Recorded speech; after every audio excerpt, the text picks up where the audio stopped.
Fin education with संतोष में आइए आज हम एक नई चीज़ सीखने की कोशिश करते हैं जो कि ट्रेडिंग में हमेशा हम टेक्निकल एनालिसिस में जब हम ट्रेडिंग करते हैं तो हम हमेशा सुनते हैं कि ये सपोर्ट है, ये रेजिस्टेंस है, ये सपोर्ट है, ये रेजिस्टेंस है।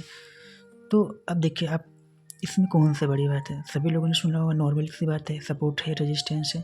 लेकिन कितने लोग ऐसे हैं जो ठीक से अप्लाई करते हैं कि सपोर्ट पे कैसे ट्रेड लेना है और रेजिस्टेंस पे कैसे ट्रेड लेना है।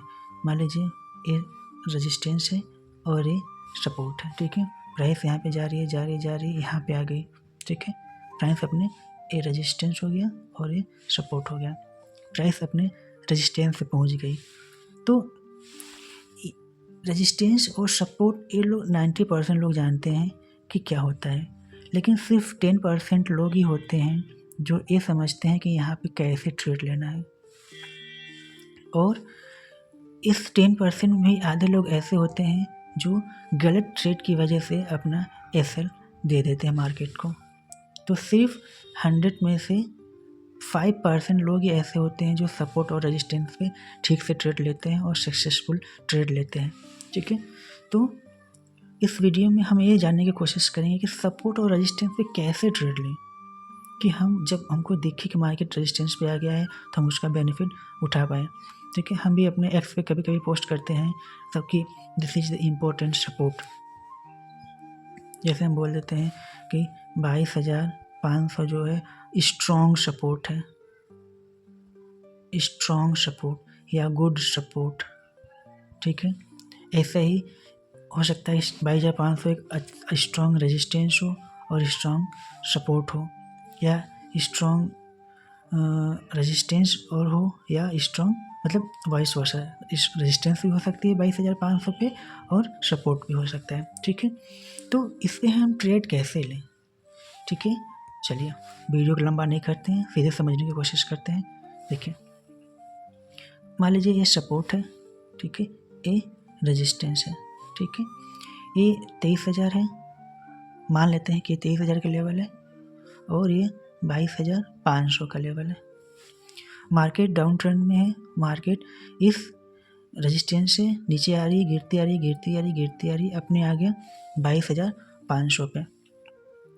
फिर हमने देखा कि 22,500 पे एक अच्छा क्या है, 22,500 पे एक अच्छा सपोर्ट है, मार्केट सपोर्ट पे आ गई। अच्छा, अब हम कैसे ट्रेड लें, हम क्या करें, पुट बाई खरीदें या कॉल बाई करें, या कॉल सेल करें या पुट सेल करें, क्या करें हम, ठीक है। तो ये समझने के लिए हम अपने सीधे चार्ट पे चलते हैं और वहाँ पे प्रैक्टिकल देखते हैं कि कैसे हमें सपोर्ट और रेजिस्टेंस पे ट्रेड लेना है, ठीक है। तो चलिए ये चार्ट आ गया, ठीक है। चलिए थोड़ा इसको मिनिमाइज कर देते हैं, ठीक है। चलिए थोड़ा सा और इसको विजिबिलिटी क्लियर कर देते हैं हम आपकी। और देखिए हम किसी भी सपोर्ट और रेजिस्टेंस फाइंड करने के लिए हम कोई भी रैंडम चार्ट ले लेते हैं, कहीं से भी रैंडम चार्ट ले लेते हैं किसी भी डेट का, और वहाँ से हम एक सपोर्ट रेजिस्टेंस देखते हैं और उस पर हम एक ट्रेड प्लान करने की, मतलब कैसे ट्रेड लेते हैं वहाँ पे हम ये देखने की कोशिश करते हैं, ठीक है। तो मान लीजिए हमने ये चार्ट खोल लिया है, ठीक है। यहाँ पे हम इसका सपोर्ट देख लेते हैं। इसका सपोर्ट कहाँ नज़र आएगा आपको, आप देखिए थोड़ा सा टाइम फ्रेम में पीछे जाइए, मतलब अगर आप आज खड़े हैं, मान लीजिए जैसे 27 तारीख के हैं, तो आप थोड़े से पीछे जाएंगे और थोड़े से उसके पीछे जाएंगे और देखेंगे कि कहाँ कहाँ पे मेजर सपोर्ट है और कहाँ कहाँ पे मेजर रेजिस्टेंस है, उनको हम पहले प्लॉट कर लेंगे, ठीक है। तो देखिए एक मार्केट ने यहाँ पे और यहाँ पे क्या किया, यहाँ पे सपोर्ट लिया, ठीक है। यहाँ से प्राइस ऊपर जाने की कोशिश किया है, तो हमारा एक क्या हो जाएगा, एक मेजर सपोर्ट हो जाएगा, राइट। और फिर देखिए यहाँ पे इसके पहले यहाँ पे मार्केट ने क्या किया था, और फिर देखिए यहाँ पे इसको ऐसे हम खींच देते हैं, ठीक है। ये मेरा क्या था, इम्पोर्टेंट रेजिस्टेंस का काम कर दिया, ठीक है। ये हमने रेजिस्टेंस फाइंड आउट कर लिया, ये हमारा सपोर्ट फाइंड आउट कर लिया। अब देखिए मार्केट ये 26 तारीख थी, ठीक है, और यहाँ पे मार्केट ने क्लोजिंग दे दिया। अब अगले दिन मार्केट खुला, गैप अप खुला मार्केट, और प्राइस यहाँ पे गया, ठीक है, प्राइस यहाँ पे गया। तो सपोज करिए कि आपको आपके एनालिसिस ने क्या बोला, आपने यहाँ देखा और आपको लगा कि यहाँ पे एक अच्छा सपोर्ट है, या मान लो आपको, चलिए ऐसा तो बोलना नहीं चाहिए, लेकिन मान लेते हैं कि आपने कहीं से पढ़ लिया, किसी ने बता दिया कि यहाँ पे आपको एक अच्छी सपोर्ट है 23,880 पे, ठीक है, 23,880 है, 23,880 पे एक अच्छा रेजिस्टेंस है। तो अब आप उस पर ट्रेड कैसे लीजिएगा, ठीक है। तो हम क्या करेंगे, हम देखेंगे कि अच्छा हम यहाँ से एक लाइन खींच लिए, ठीक है, ये हमारा रेजिस्टेंस हो गया, ठीक है। अब जब ये एक अच्छा रेजिस्टेंस है, गुड रेजिस्टेंस है, इसका मतलब क्या हुआ कि यहाँ से प्राइस को ऊपर जाने में कठिनाई होगी, ठीक है, मतलब कि यहाँ पे सेलर जो हैं, यहाँ पे सेलर बहुत अधिक हावी होंगे, तो प्राइस को ऊपर जाने नहीं देंगे। और ट्रेडिंग क्या है, ट्रेडिंग बायर और सेलर की फाइट है, उसमें से जो जीतेगा वो मार्केट में विन करेगा। तो अच्छा रेजिस्टेंस होने का मतलब है कि अच्छे सेलर जो हैं, सेलर जो हो वो अच्छी तरह से उस पर हॉवी किए हुए हैं, उसे पकड़ बनाए हुए मार्केट को, वो मार्केट को ऊपर नहीं जाने देंगे। लेकिन अब दो बातें आ गई हमारे दिमाग में, जब हमको पता चला कि यहाँ पे अच्छा रेजिस्टेंस है, तो यह पॉसिबिलिटी है कि मार्केट यहाँ से नीचे आएगा या तो यहाँ से ऊपर जाएगा।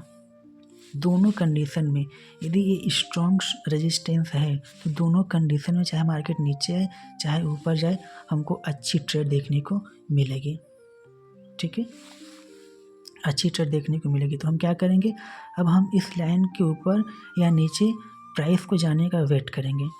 यदि प्राइस इसके ऊपर जा गई, ठीक है, तो इसका मतलब है कि बायर जो हैं वो इन सेलर से स्ट्रांग है, वो ज़बरदस्ती प्राइस को ऊपर ले जाने की कोशिश कर रहे हैं क्योंकि उनके पास स्ट्रांगनेस है, ठीक है, सही बायर्स का साथ मिला हुआ है और इस सेलर पे ये हावी हो रहे हैं और प्राइस को ऊपर ले जाने की कोशिश कर रहे हैं। तो जैसे ही प्राइस इसके ऊपर जाएगी, ठीक है, हम हटा देते हैं, जैसे ही प्राइस इसके ऊपर जाएगी, इस रेजिस्टेंस के ऊपर जाएगी और प्राइस गई और wait for the close the candle के क्लोज, जैसे जिस टाइम फ्रेम पे आप देख रहे हो उस टाइम फ्रेम पे कैंडल की क्लोज होने का वेट करिए, ठीक है। चलिए यहाँ से आ रही थी प्राइस, यहाँ थी, इस कैंडल ने प्राइस को तोड़ दिया, इस रेजिस्टेंस को तोड़ दिया और कैंडल ने यहाँ पे क्लोजिंग दे दी, ठीक है, देखिए कैंडल ने यहाँ पे क्लोजिंग दे दी। अब पहला कंफर्मेशन हो गया कि ये जो स्ट्रॉन्ग रेजिस्टेंस था ये इसने बायर्स ने इसको तोड़ दिया है। तो अब हम ट्रेड कैसे लें, यहीं पे जो हमारे ऑपरेटर्स होते हैं यहीं पे भी वो भी एक्टिव होते हैं और यहीं पे वो ट्रैप करने की कोशिश करते हैं। तो उन ट्रैप से कैसे बचें और कैसे हम अच्छे से ट्रेड लें ताकि मेरा ट्रेड प्रॉफिटेबल हो, ठीक है। तो देखें अब हम क्या करेंगे, जब हमारा एक कैंडल क्लोज हुआ तो ट्रेड कैसे लेंगे, हम ट्रेड लेंगे जैसे ही इस कैंडल का, थोड़ा हम इसको जूम कर लेते हैं, बाकी तो आप लोगों ने पीछे सपोर्ट रेजिस्टेंस देखे लिया है, थोड़ा हम इसको जूम कर लेते हैं, थोड़ा इसको जूम कर लेते हैं। चलिए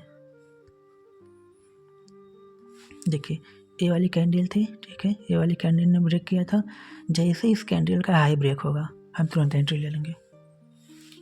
ये सपोर्ट था, इस सपोर्ट के ऊपर एक कैंडल ने ब्रेकआउट किया, ठीक है, ब्रेकआउट किया और जैसे ही इसका हाई ब्रेक होगा प्राइस इसके ऊपर जाएगी, वैसे ही हम क्या करेंगे, अपनी एंट्री बना लेंगे, ठीक है। मतलब कि इस कैंडल पे यहाँ भी हमारी एंट्री हो जाती है, यहाँ पे हमारी एंट्री हो जाती है और एसएल हम क्या लेंगे, इसके प्रीवियस कैंडल का, जिस कैंडल के हाई ब्रेक किया है उसी प्रीवियस कैंडल का ये हमारा एसएल हो जाएगा, ठीक है। अब हम क्या करेंगे, अपने ट्रेड को रन होने देंगे। हमारा रिस्क रिवॉर्ड क्या होगा, हमारा रिस्क रिवॉर्ड मिनिमम 1:2 होना चाहिए, ठीक है। लेकिन यदि आपको अभी नए हो, आपको ग्रेड ऑफ फियर हो रहा है तो 1:1 के पहले तो मत निकलो। अगर 1:1 अगर आपको डर लग रहा है, अभी नए हो, तो प्रैक्टिस करने के लिए आप 1:1 पे जा सकते हो, नहीं तो मैं प्रीफर करूँगा, वहाँ हाईली रिकमेंडेड है 1:2 का, ठीक है। मतलब यदि आप यहाँ से लेकर यहाँ तक का जितने का एसएल ले रहे हो उतने ही मेरा ऊपर क्या होना चाहिए, उसका डबल टारगेट होना चाहिए। तो देखिए जब हम यहाँ पे एंट्री लेते, इसका एसएल लगाते और ट्रेड को रन हुए, प्राइस देखें यहाँ तक गई थी, ठीक है, यहाँ तक प्राइस गई थी लगभग 1:2 या 1:880 तक का टारगेट हमको अचीव करने को मिल जाता। तो यहाँ पे एक अच्छी ट्रेड हमको मिल जाती है आराम से। लेकिन याद रखिएगा हमें एक दिन में सिर्फ एक ट्रेड प्लान करना है, ठीक है। हम एक दिन में मल्टीपल ट्रेड नहीं ले सकते हैं, क्योंकि मल्टीपल ट्रेड लेंगे तो हमारी साइकोलॉजी डिस्टर्ब हो जाती है, क्योंकि पहला ट्रेड हम बहुत सोच समझ के लेते हैं, उसके बाद फिर हम मार्केट से रिवेंज करने लगते हैं। तो ऐसा नहीं करना है, एक ट्रेड प्रॉफिटेबल हो गया हमको उस दिन के लिए क्लोज कर देना है और मार्केट से बाहर हो जाना है, ठीक है। ये तो था हमारा सपोर्ट में हम कैसे ट्रेड लेंगे, ठीक है। आइए देखिए, जब कोई सपोर्ट टूटता है तो क्या बनता है, रेजिस्टेंस बन जाता है। यदि कोई अच्छा सपोर्ट था, ये अच्छा सपोर्ट है, जब इसके बाद टूटा, प्राइस नीचे आया, अब यह सपोर्ट क्या बन जाएगा, यह सपोर्ट अब रेजिस्टेंस बन जाएगा। ऐसे ही जब कोई अच्छा रेजिस्टेंस है, जब उसको तोड़ के प्राइस ऊपर गया तो अब यह रेजिस्टेंस क्या बन जाएगा, सपोर्ट बन जाएगा, ठीक है।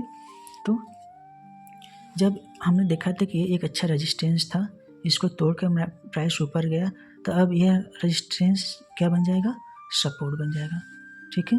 तो अब हम फर्दर क्या बोलेंगे कि ये लेवल जो है 23,880 का, ठीक है, अब एक अच्छा सपोर्ट का काम करेगा। क्यों, क्योंकि पहले एक अच्छा रेजिस्टेंस था, प्राइस ने इसको तोड़ के ऊपर गया, तो अब एक अच्छा सपोर्ट बन जाएगा, ठीक है। तो अब हम क्या करेंगे, इसी चार्ट पे सेम पैटर्न पे हम सपोर्ट को भी एक बार समझने की कोशिश करते हैं कि हम सपोर्ट पे कैसे ट्रेड करते हैं, ठीक है। जैसे मान लीजिए ये एक अच्छा सपोर्ट था, ठीक है, प्राइस ने ऊपर से नीचे गिरने की कोशिश किया, ठीक है। तो सपोर्ट पे क्या होगा, सपोर्ट पे बायर हावी होंगे, सपोर्ट पे बायर स्ट्रांग होंगे। तो हमें पता चला कि एक अच्छा सपोर्ट है, यहाँ पे बायर स्ट्रांग है, मतलब प्राइस जब यहाँ आएगी, यहाँ से क्या करेंगे, बायर्स उसको वापस ऊपर भेजने की कोशिश करेंगे, ठीक है। और सेलर क्या करेंगे, क्योंकि प्राइस ऊपर से नीचे आ रही है तो सेलर्स हावी हैं, ये प्राइस को नीचे लाने की कोशिश कर रहे हैं, और यहाँ सपोर्ट है, यहाँ पे प्राइस आएगी तो बायर ऊपर ले जाने की कोशिश करेंगे, दोनों में फाइट होगी और जो जीतेगा वो विन करेगा। तो हमें कैसे पता चलेगा कि कौन जीतेगा, ठीक है। तो इसके लिए भी हम क्या करेंगे, ये मेरा सपोर्ट है, ठीक है। यहाँ पे देखेंगे कि इस सपोर्ट को यदि कोई रेड कैंडल तोड़ती है, ठीक है, अगर कोई रेड कैंडल तोड़ती है और wait for the close of the candle के क्लोज होने का इंतज़ार करिए। यदि इसको तोड़ने में इसकी बॉडी बनती है, इस कैंडल की ये रेजिस्टेंस था, ठीक है, ये सपोर्ट था, जब इसको तोड़ने में ये जो एक बड़ी कैंडल, स्ट्रॉन्ग कैंडल बननी चाहिए जिसमें बॉडी हो, सिर्फ वीक ना हो। जैसे ये कैंडल है तो इसकी वीक हो गई, इसकी वीक हो गई, ये बॉडी हो गई, तो इसमें सिर्फ वीक ना हो इसको तोड़ने में, इसकी क्या हो, इसकी बॉडी हो, तभी हम इसको कंसीडर करेंगे, ठीक है। तो इसको थोड़ा जूम कर लेते हैं, ठीक है। एक पहले हम खींच लेते हैं अपना सपोर्ट, देखिए यहाँ से ये सपोर्ट था, इसको खींच लिए, ठीक है। अब इसको हम जूम करते हैं,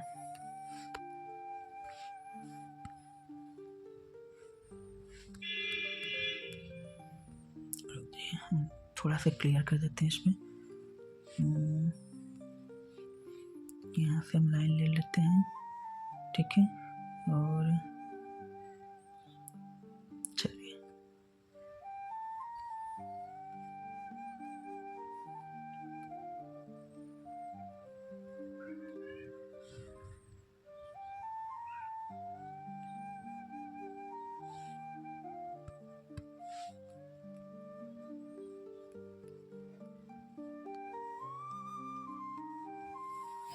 चलिए ठीक है, देखिए ये रेजिस्टेंस आ रहा था, यहाँ पे रेजिस्टेंस यहाँ था, तो यहाँ पे सपोर्ट था, यहाँ पे सपोर्ट था, यहाँ पे सपोर्ट था, इसी को हमने लाइन खींच दिया, ठीक है। अब हम आते हैं, देखिए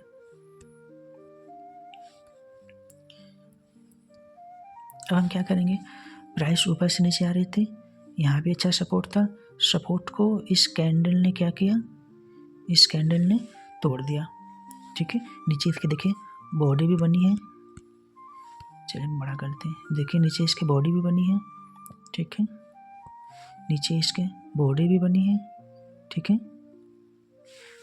इसके नीचे क्या बन गई, बॉडी बन गई है। तो हम इस कैंडल पे क्या करेंगे, ट्रेड प्लान करेंगे, ठीक है। जैसे ही इस कैंडल का ये जो हाई है, ये हाई ब्रेक होगा, हम यहाँ पे अपनी एंट्री बनाएंगे, ठीक है।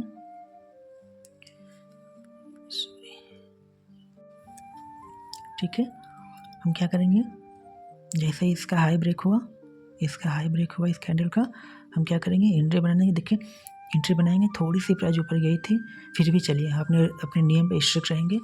जैसे इसने इसका सपोर्ट तोड़ा, इसके हाई ब्रेक, इस कैंडल के हाई ब्रेक करने पे इस कैंडल पे हमने एंट्री बनाई और इसी कैंडल का हमने क्या किया, एसएल रख लिया, इसी कैंडल का हमने एसएल लगा दिया। तो देखिए एसएल हिट नहीं हुआ है, बहुत ध्यान से देखिए कि बहुत माइनर सी चीज़ें हैं यहाँ, एक एक रुपये एक एक पॉइंट बहुत मायने रखता है ट्रेडिंग में, ठीक है। यहाँ पे मेरा एसएल हिट नहीं हुआ है, क्योंकि अब डर के मारे आप लोग अपना एसएल मत गंवा दीजिएगा कि मार्केट तो एसएल कर ही देगा, वेट करिए एसएल जाने का, ठीक है। मार्केट ने यहाँ पे एसएल नहीं दिया और क्या ब्रूटल फॉल दिया मार्केट ने, फर्दर देख लीजिए। हम क्या बोलते थे, मान लीजिए आपने यहाँ पे एंट्री बनाई, यहाँ पे एसएल लगाया और वो मिनिमम 1:2 तो हमको चाहिए ही चाहिए, ठीक है। तो हम क्या करते हैं, ट्रेड को रन होने देते हैं और देखिए क्या पूरा हमारा रिस्क रिवॉर्ड अच्छे से मेंटेन हो जाता है। यहाँ पे यहाँ से लेके यहाँ तक क्या अच्छा फॉल दिया है मार्केट ने। तो देखिए इस सपोर्ट और रेजिस्टेंस का कि हम कैसे ट्रेड लेते हैं, इसका तो सिर्फ एक पार्ट था, इसमें भी बहुत कुछ जानने को बाकी है। ये तो एक सिंपल सी बेसिक बोली है, हमने बेसिक बताने की कोशिश किया है कि सपोर्ट और रेजिस्टेंस पे कैसे ट्रेड लेते हैं। इससे आप लोगों को एक क्लियरिटी मिल गई होगी कि अब आप लोग सपोर्ट और रेजिस्टेंस पे ट्रेड लेने में ट्रैप नहीं होंगे और आप अपना रिस्क रिवॉर्ड भी मेंटेन कर पाएंगे, ठीक है। तो इसका अभी और भी पार्ट्स आएंगे जिसमें हम और क्लियरिटी लाने की कोशिश करेंगे कि कैसे पता चलेगा कि मार्केट ने यहाँ पे हमको ट्रैप किया है। अभी तो हमने ट्रैप का भी बताया ही नहीं आप लोगों को, ठीक है, उस ट्रैप से भी हम बचना आप लोगों को बताएंगे। और ठीक है, अभी वीडियो ज़्यादा लंबी हो जाएगी, इसलिए इसका सेकंड पार्ट में हम लोग आपको सपोर्ट और रेजिस्टेंस के बारे में और अच्छी डिटेल्स देने की कोशिश करेंगे, ठीक है। मेरे चैनल को आप लोग जरूर सब्सक्राइब कर लीजिए और बेल आइकन को दबा दीजिएगा जिससे कि नोटिफिकेशन आपसे मिस ना हो जाए, क्योंकि देखिए इकॉनमी जो हमारी है ना बहुत ग्रोइंग इकॉनमी है और हम लोग ऐसे कहिए कि हम लोग लकी हैं कि जो इस करंट सिनेरियो में खड़े हैं कि जहाँ पे हमको पार्टिसिपेट अपनी इकॉनमी जब हमारी ग्रो कर रही है उसमें पार्टिसिपेट करने का हमको मौका मिल रहा है। तो इस मौका को छोड़ना नहीं है, हमको लर्निंग करनी है और लर्निंग के साथ ही हमें एक अच्छे पैसा भी बनाना है।